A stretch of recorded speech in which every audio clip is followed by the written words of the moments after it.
एकीकडे मान्सून उशिराने येणार आहे तर दुसरीकडे मान्सूनपूर्व पावसाने अनेक ठिकाणी नुकसान झालंय। हिंगोली जिल्ह्यात काल झालेल्या जोरदार वादळी वाऱ्यासह अवकाळी पावसाने मोठं नुकसान केलं। वसमत तालुक्यातले केळी उत्पादक शेतकऱ्यांना याचा सगळ्यात जास्त फटका बसलाय।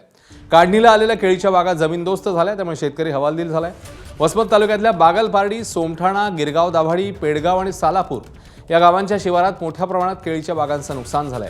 अनेक शेतकऱ्यांच्या शेतातली केळीची झाडं वादळी वाऱ्यामुळे आडवी झाली आहेत।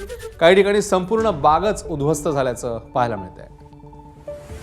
की आम्हाला चांगली एक अपेक्षा होती की बाबा 2200 2250 भाव आहे, यामधून मुलाचे खर्च, येणाऱ्या मुलीचे लग्न, हे आमच्या खूप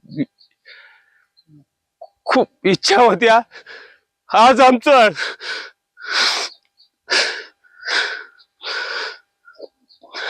काय दादा सरकारकडून मागणी असणार आहे? सरकारकडे काय तुटपुंजी म्हणून त्याला आम्हाला जास्तीत जास्त हेक्टरी 1 ते 1.5 लाख रुपये मदत करावी हीच आमची सरकारच्या चरणी इच्छा आहे। नवीन लावलेल्या रोपाच्या जवळपास अंदाजे 5,000 केळीची बुडं तुम्ही बघतायत, संपूर्ण भुईसपाट झालेला आहे। तर अशा अवस्थेमध्ये शेतकऱ्यांना जगायचं कसं, हा माझा सरकारला प्रश्न आहे। गेल्या वर्षी सुद्धा या जवळपास 6 जूनच्या वेळेस ह्याच प्रकारचं सगळं शेतकऱ्याचं नुकसान झालं होतं। नुसते आश्वासन दिले, कोणाला याच्यातून काही 1 रुपया सुद्धा दिला नाही, फक्त आश्वासनाची खैरात आहे, पण शेतकऱ्याच्या तोंडाला पानं पुसण्याचं काम चालू आहे। कधीही सरकारनं आतापर्यंत आम्हाला नुकसान भरपाई दिलेली नाही। आता आमचा हे अति सहनशीलतेचा काळ आहे, आता संपून गेलेला आहे।